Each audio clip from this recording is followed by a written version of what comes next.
what is the nature of our young people that make them the object of conspiracy and the object of fear? You could be 15, 14, 16 when you are stopped by the police.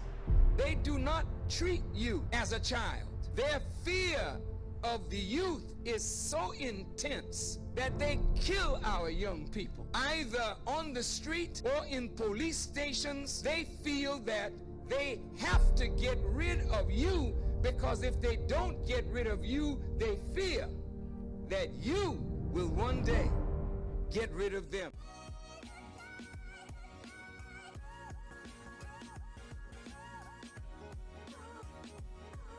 Peace, peace, peace. This is your brother Isaiah Muhammad, also known as Prince of Peace 5. And we are here live on the Mind portion of the Mind and Soul podcast. So if you're watching on YouTube, please make sure you click that subscribe button. As you all can see, I have a very, very special guest to my left. And if anybody has seen any of the work that we've been blessed to do here in the city of Baltimore with the Mighty Nation of Islam and the We Are Us movement, and if you see myself doing any work, you see this brother's not too far behind. So we want to invite to the Mind and Soul podcast our brother Jaynori X. How you doing, brother? I'm good, brother. And yourself? I'm good. I'm blessed. Thank Allah. Thank Allah. So first of all, I want to thank you for taking your time out of your busy schedule to join us on the Mind and Soul podcast. So first of all, for our viewers that aren't familiar with who you are, give them a little brief history about who you are. Yes, sir. I'm brother Jaynori X. You're looking at a brother that went from selling drugs to giving our beautiful black people a hug. I went from gambling with cars to saluting the sun, the moon, and star. I went from shooting dice to looking nice. I went from being a player to selling that Final Cause newspaper. I'm a lover like no other, but above all else, I'm just your brother. We ain't never had nobody give an intro like that. I appreciate that though, brother Jaynori. Thank you for that. We wanted to start off by discussing the state of black youth in America. The Honorable Minister Louis Farrakhan did a lecture in 1992 entitled The Attack on Black Youth. And in this lecture, the Honorable Minister Louis Farrakhan said, there's a problem with our youth, and there is a conspiracy against our youth. And at the root of it is fear. Fear that our youth are not afraid. Fear that there is nothing that they have devised that can control the black youth. Fear because they understand the nature of the youth, the nature of the time, and what time has prepared in our youth and also in the youth of the oppressed throughout the earth. If you listen, the Honorable Minister Louis Farrakhan constantly uses that word fear. If we were to define fear, fear would be an unpleasant emotion caused by the belief that someone or something is dangerous. Why do you think that black youth in particular are dangerous and are feared? On the dangerous aspect is how the media, which stands for the most effective devil in America, how the media portray our black youth is just us killing each other, we're off the hook. And really you can tell a difference if you pay attention to the different news about white people protesting and us protesting, the different language they use when it comes to that. So that's on the dangerous aspect and the fear, because when you have people that have been oppressed for 400 plus years, it's to the point where it's, oh, I will no longer allow you to have that control over me no more. Especially when they get that knowledge, right. Knowledge of self. Yes, sir. And I seen a video, he was fighting with the police, man. Right. They like, F this authority, F this, F that. Really, you want to be free. And that's on the fear aspect. Fear. Okay, so basically, if I understand what you're saying saying we've been going through so much for 400 years. We done had 400 years of slavery. We done had suffering and death. We done had oppression. All of these things that we've been through in America. So at a certain point, you're saying that the black youth, we're not gonna take it no more. So the black youth is different from the generation that came before them, is what you're saying? And that we're not gonna take it no more. So that's one of the reasons why we're feared and so dangerous, correct? Yes, sir. The author, the educator, and the Dr. Jawaza Kunjufu once said in 1987, he said that when our little boys are in preschool and primary grades, they are very innocent and very enthusiastic about learning, but something happens to that. Then he speaks about something called the fourth grade syndrome. The fourth grade syndrome, which means that studies show that black boys may be the best students in the country up until the fourth grade. What do you think happens to the child after the fourth grade, which makes him start sitting in the back of the classroom, makes him stop asking the teacher questions, makes him just stop doing his work totally? What do you think happens after the fourth grade, which makes that student act as he does? Oh man, that was a great question. Because from my own experience, definitely when I got to the fourth grade, I was placed in the back of the class. I was a bad boy, but I was smart. Right. So I think in the fourth grade, you start getting introduced to like history and American history, a little piece on history, and you start to see the difference between how they portray the white people and how they portray the blacks. Right. So black boy be like, dang, we was just slaves. That was it. Nothing much to live up to. Nothing, nor this, nor that. And you see the white people, they was presidents, they built this, they built that, they got this, they got that. So he like, man, what do you need the education for? Right. As I remember, the Honorable Minister of Farrakhan once said, if I took a picture of everybody in the room and I gave everybody a copy of that picture, the first person you're gonna look for is yourself. When these young black boys are studying history, and the only time they see themselves is when they were slaves, when they were servants, when they were less than all of these white people that they said done great things. You got Albert Einstein, you got Abraham Lincoln and George Washington. Automatically, the young black boy starts to think, well, I can't ever be that because nobody that looks like me did that. And also, I like to add on to that, like in the fourth grade, they don't teach, Nat Turner, Harriet Tubman, and Frederick Douglass, and all the other greats that we have. And they don't teach that in the fourth grade. Right. They might hit you with the MLK. Right. But they ain't, you in the fourth grade, so they know they got a number for you. Yeah. They got and feed you that garbage. like you don't know what's going on.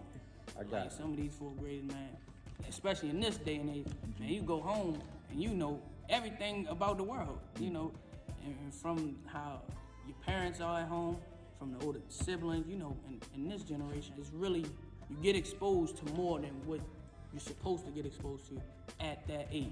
Like, it's fourth graders out here, man. Walking by themselves, taking care of the other younger siblings because they don't got nobody to look out after them. So our youth are definitely maturing faster than average. Right, okay. Yeah, I agree. We've been blessed to do a lot of work in the community here in Baltimore, right? And a lot of times while we're out there doing our works, you've become the voice of the youth. You always ask to come up and just share a few words on the behalf of the youth. And every time before you speak, it's always a phrase that you use. You always say that a youthless movement is a useless movement. Can you give us some understanding about what that statement actually means? Oh yeah, that's my favorite quote to use, because it's so true. And as being a youth myself, even probably when I get older, I'll still be using that. Right. As you say, you follow these teachings, you shall look as young as 19. Yes, sir. So yes, sir. a youthless movement is a useless movement. Mean if you're familiar with Walker, if Cap and Bruh First and all the pastors, if they continue this mission without the youth, then it's okay. When they die off, they was just hood legends. You know what I mean? Just, oh yeah, I remember when they was walking down this street, 1,000 strong. It'd just be another story told. When you have the youth involved, that legacy can keep going on. Yes, sir. I'm not gonna drop the mission. And if I strive to get stronger, younger brothers like myself, I know we ain't gonna drop the mission. We're gonna strive to stay in these streets and get our other younger brothers, because we understand what they are going through. So truly, anything you do in life, if the youth ain't getting their head, then you fail. Without the youth, the whole mission is gonna perish because you don't have anybody to carry it on. Nobody can on that. For sure, absolutely. So, speaking about the youth, right? A lot of times our youth are influenced by a lot of things. They're influenced by peer pressure. They're influenced by the media. They're influenced by social media. But one main thing that influences our youth today and influenced my generation and influenced the generation before is music, right? So the Honorable Minister Louis Farrakhan once said that one rap song is worth more than 1,000 speeches or lectures. Do you feel that music or rap music in particular has a heavy influence on our youth and allow them to act the way that they do? Yes, heavy influence on our youth. I wouldn't even so call it music. I have an old soul. If you know me, you know I have an old soul. I enjoy jazz, you know, the R&B back in the day, you know. Cause now these jokers, they just popping perks this and sipping lean that, and really putting into our youth, really destroy themselves. You got youth out here just doing exactly what they saying, leaning out the purse, going out the lead. But what gets me upset is that our youth can take a step back and say, look, man, this joker rapping about he in the struggle, he came from the bando, whoop, whoop. But he in Calabasas, living his best life. Why keep rapping about the same thing over and over and over? He ain't in the struggle. Right. He ain't talking about that big house he got out there. He ain't talking about the Rolls Royce he driving every day. The women, even the women, that real A.B. don't give about a, you know what I mean, about a dude. I got you. But whole they're married. Right. Cardi B married. You know what I mean? They home chilling with the husband, and you out here having a hot girl summer. So the picture that they want to portray in our youth head, but I want our youth to take a step back and really look at her lifestyle. Like, okay, yeah, she is home married. She ain't out here at every club every night. Yeah, she half dressed at home for her husband. You ain't seeing her stepping out. No half dressed and no club. She ain't at no block parties. So I want our youth to take a step back and actually see the rapper lifestyle that that they listen to. Y'all might not know Jesus or the Snowman. You know what I mean? He told the world, trap or die, but told his son go to college. Think about that. NBA YoungBoy might tell his son to go to college. He having y'all thinking go bust that dude head, but he might be telling his son, you know what I mean, yo, go to college. This ain't for you. I want better for you. I don't want you to end up like me. So what he say about his fans? You love and care for your fans. You love and care for your son. You want your son to go to college, but you know what I mean, you telling your fans, go bust somebody head. And our youth don't have really nobody to look up. It's children raising children. Don't really have a real man to look up to and be like, nah, shorty, that ain't, don't bust that man head. You gotta think of the long term. You go to jail, man, what? Your life's going away. No, and all you're gonna have to show for it is, I got a couple strikes under my belt. Nobody care about that when you're in the grave. Them jokers ain't gonna say, oh yeah, yo, shorty was like that. They gonna say, shorty should have went to that job interview. Shorty should have, you know what I mean? Shorty should have stayed with his pops. He know his moms wasn't caring for him. He know his pops was trying to get him on the right track. He should have stayed over there. He should have stayed on the other side. He should have checked the homeboy for throwing him in that field knowing he wasn't like that. Right. Okay. So look, let's flip it, right? Let's paint a picture of a young black man, right? Straight A student. He's respectful, don't cause any trouble, right? But his mother doesn't work. His father's in jail. His family doesn't have any money.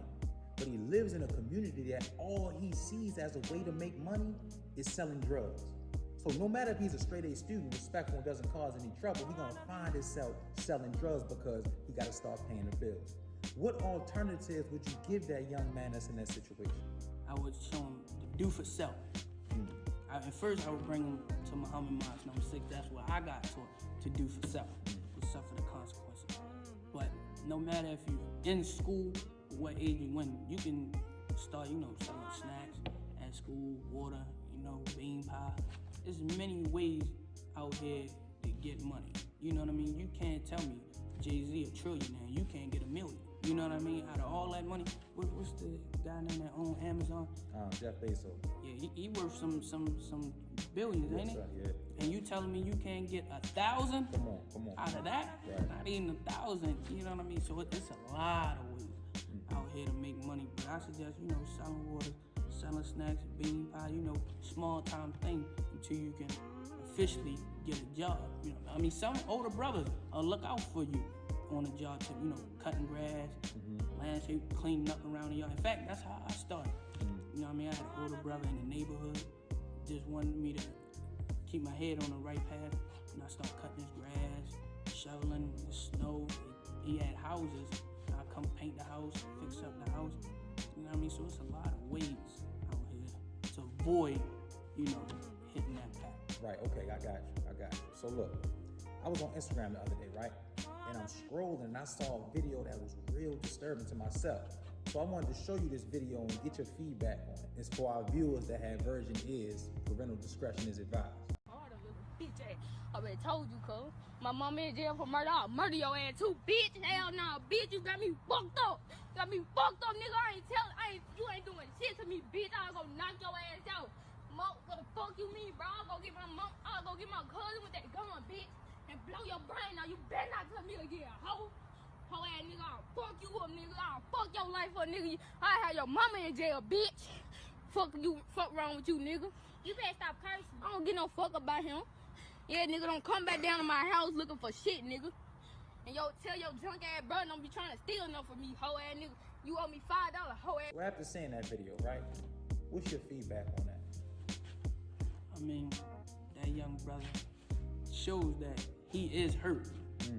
But, you know what I mean? Like I said, the environment he was grew up in, the music influencing that, the environment influencing that. In fact, in his own household. Right. You see, he don't have his mom. He said, my mom, you know what I mean? My mom's in jail for murder. Yeah. And so he, you know what I mean? Before that, they might have had an excellent relationship. And so, you know what I mean? He looked up to his mom, and his mom, in jail for murder. He like, okay, and that's the life what's up? I'm looking for the next body. You know what I mean? I want to be like my mom's. You know what I mean? They probably was close. He like, man, I ain't got nobody. That's my role model. Strong black woman. Father ain't there. You know what I mean? So he like, man, that's a strong black woman. I want to be like my mom. Bam, she caught a body. What's up? I'm trying to touch your body. Listening to the music. You talking about you gonna blow another young brother brains out. You probably don't. You know what I mean? You probably do have a gun. Most likely you don't. But, you gotta think if you got older siblings. If they got those guns laying around the house. Right. We heard the saying that association breeds assimilation. Meaning whatever you're around for a long protracted amount of time, you begin to adopt the characteristics of. He said my mother in jail for murder. And if that's somebody I'm looking up to, the mother's the first teacher, the mother's the first nurturer, and she's in jail for murder, what make you think I can't do the same thing? So obviously you see that these young men are hurt, but it also shows that they're lacking guidance. One of the most important gifts other than life itself is guidance, because really life without guidance is really just death in disguise. I remember about a year ago, right? Probably about a year ago. You and myself, we were on North Avenue in Mount Royal in Baltimore, selling the Final Call newspaper and Bean Pie, right? And after we got done, we were sitting in the car and I was recording you. And while I was recording you, you made a statement that I'll never forget.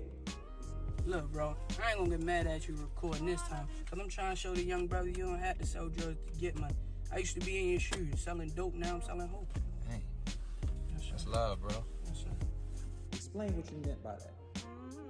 Man, drugs. I used to sell drugs, and now I'm selling hope to the people. I used to bring death and destruction to an individual's life by selling them to what I was selling them, really destroying them. And now I'm bringing this Final Call newspaper that's full of knowledge, and that can bring you up out of that situation that you're in now, and make you, not only that, make you understand why you're in that predicament that you're in. Before I had these teachings, I was waking up every day like, man, why am I going to school? Why I'm doing it, man? I never forget 2016. My aunt had passed, and we was very close. I'm like, man, this year gonna be my year. Everything was left. And so I started to ask myself, like, man, you know what I mean? Why am I waking up going to school? Why am I waking up striving to do this, striving to do that? There ain't nothing working. That whole year went left for me. So, and once I got in contact with the teaching, that really brought light, to the darkness. So I know if that did that to me, it can do that to another individual that, experienced the same thing I experienced, or maybe even worse. Right. Now, people look at you now today, Brother Jaynori, right? You get all of these accolades about, that you're an example for young black men, that you're the voice of the youth, and people look up to you, whether younger or older, You know, people really look up to you for certain things that they see inside of you. But I want you to give our viewers a brief history and a timeline from where you were to where you are today. Like I said, I was a bad joker. from coming out of elementary to middle was terrible. To the beginning of high school. You know, I grew up without, you know, parents in the household. Had my grandma, you know, average story joint. Found my way in the street. And the brothers here came to a spot I was at in a Pacific time. You know what I mean? It's time of the day. Where, you know, I got into an altercation that resulted in me, you know, buying a gun and was ready to do some dirt. But right before that was going down, the brothers pulled out. I thought they was the police. I'm running. I had a mask on and all. And I recognized Brother Isaiah's face because of we go to school together. So I'm like, all right, you know, it's the brothers, they cool.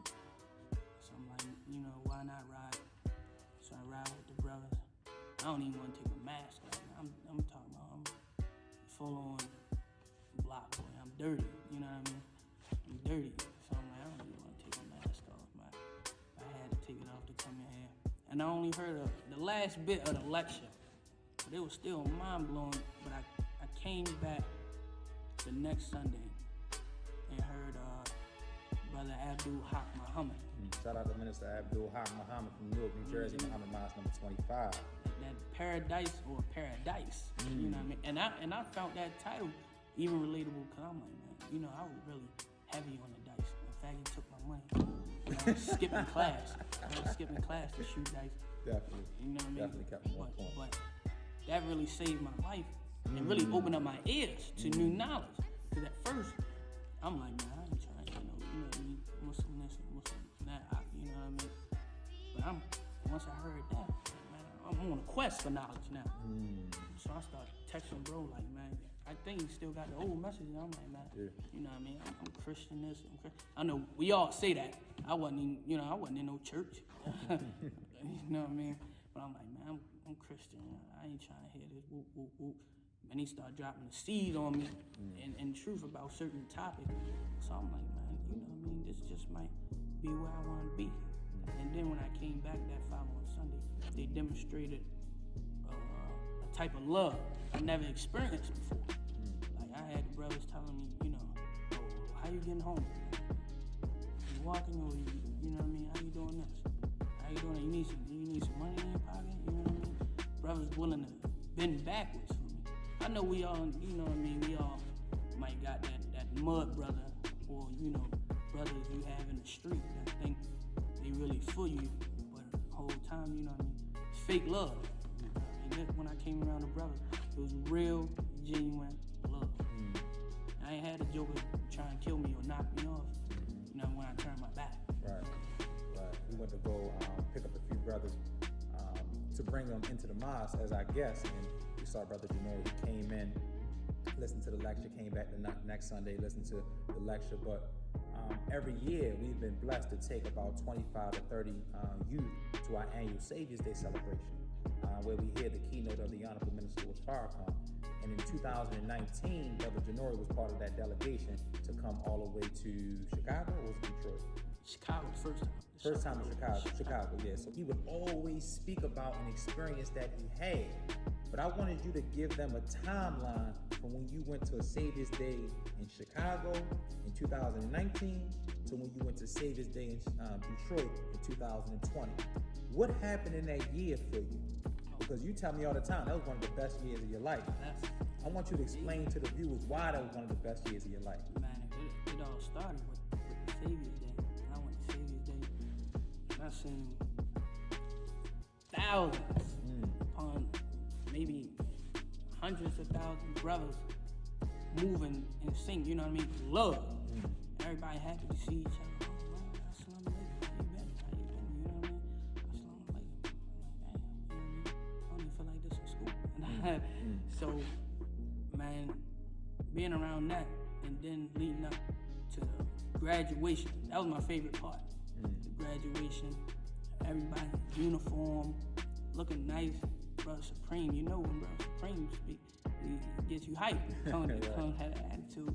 When one thing in particular really caught my ear, and they started singing the Muslim fight song. We are fighting for Islam, and we will surely win.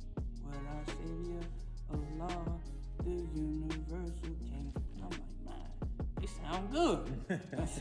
And then I was sitting right next to the graduating class.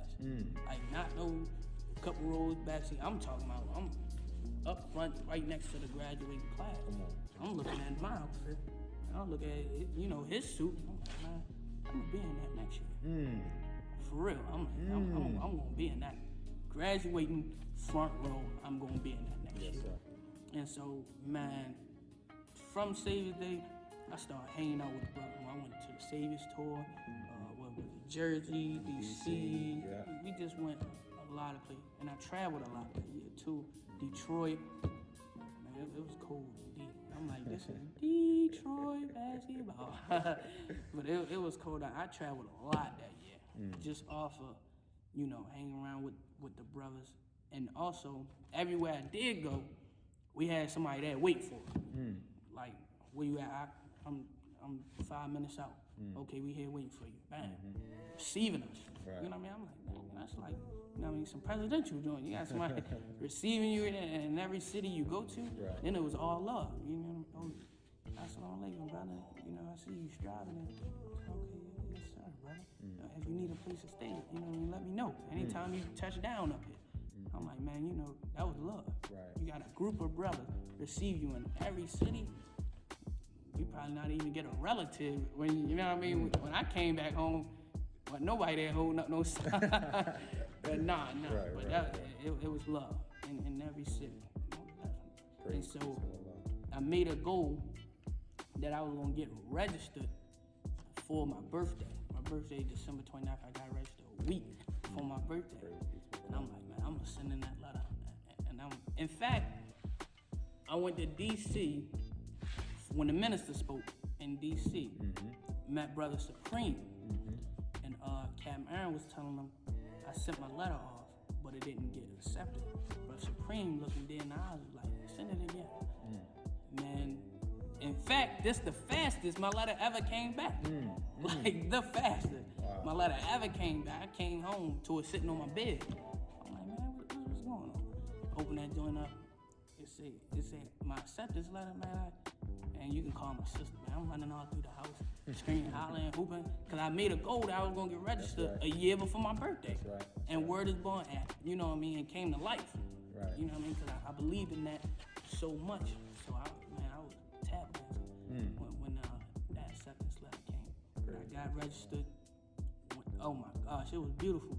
Graduation, when I said I wanted to be, man, first, now I gotta keep it real. First, my spirits got crushed. I talked to Captain Majid.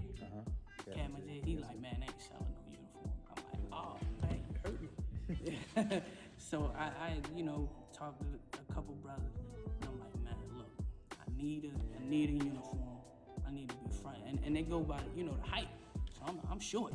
You know what I mean? So I'm like, I need to be front row. Yes, sir. You know what I mean? So I was blessed to get the suit and a hat, you know what I mean? Allah made it happen for your brother to make his dream come true. And I just, so much joy while I was walking down that aisle. Then, man, when that song came on, I started to drop a tear, because I told myself last year, yo, I'm gonna be in that seat singing that song. Yes, sir. Praise be to Allah. That's a blessing. All praise be to Allah. Man, I tell you, just seeing your growth personally, up front, seeing it shows me as an example that the teachings of the Most Honorable Elijah Muhammad work. Because I seen from when you started, and now I see where you are, and I pray I see where Allah takes you. Well, earlier I asked you a question about doing for self. I wanted you to let our viewers know that you have a clothing line, right? And I wanted you to give the viewers, what it's called, where they can buy it, and what's the backdrop and the inspiration behind it. My clothing line is JLX Apparel. JLX Apparel. Gotcha. That's my initials. But my design I have out now is Alhamdulillah Alhamdulillah and keep it moving. Alhamdulillah meaning praise be to God or praise be to Allah and keep it moving. What's the meaning behind that? Alhamdulillah and keep it moving. What does that mean? Very humbling because we find ourselves getting so much praise, you know what I mean? You know what I mean? You don't know what to do with that. But say alhamdulillah and continue to strive to do the work. Don't stop because you think you reached a first officer level or captain level, regional minister, or you know what I mean, supreme, or even the minister. You know what I mean? Don't stop there. Keep striving. You know what I mean? That's what that means. To keep striving. Alhamdulillah and keep it moving, man. Okay, alhamdulillah, I got praise for that. What's next? Right. Keep it moving, man. Keep moving. striving.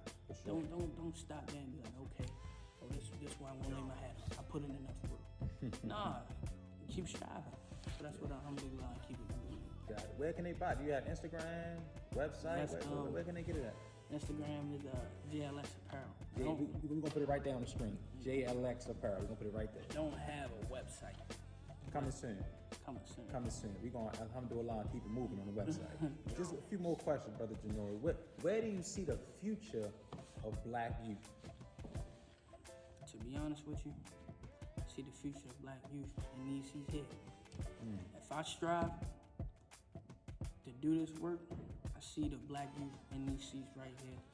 Maybe in a suit like this, marching in one band, one sound, you know what I mean? Marching in sync to strive to get our other youth and unite.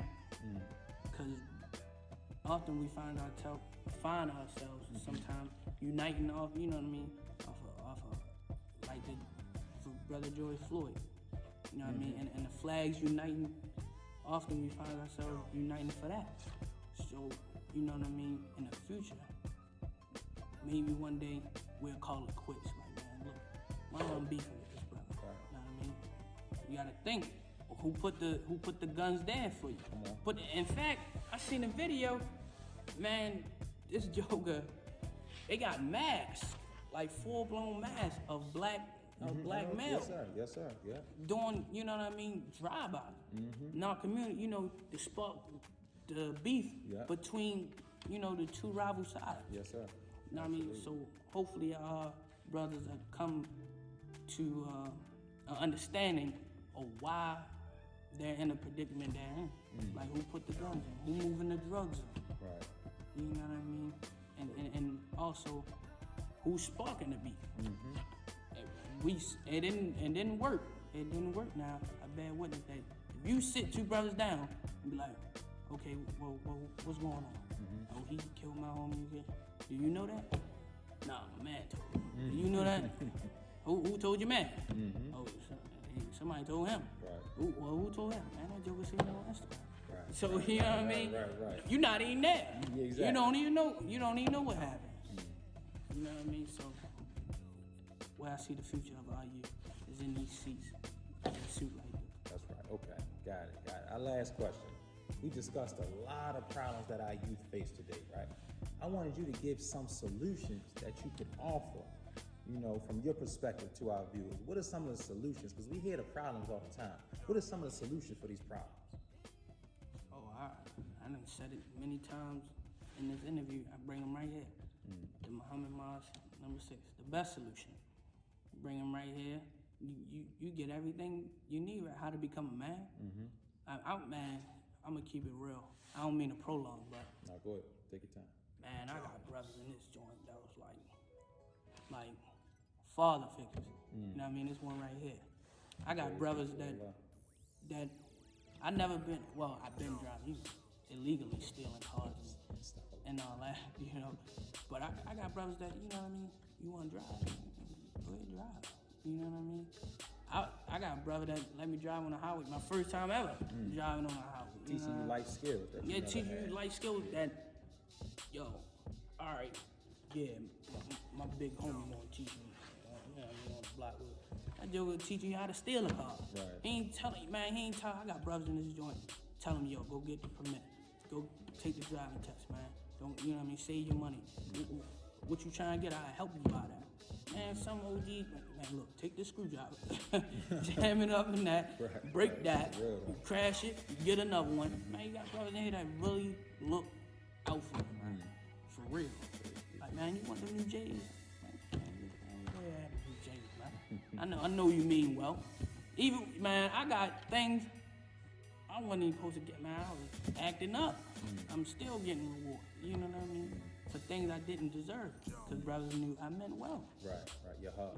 A heart, and man, this is really a brotherhood where you can get everything out, basically how to talk to women, not how to talk to girls, how to talk to women in a different language.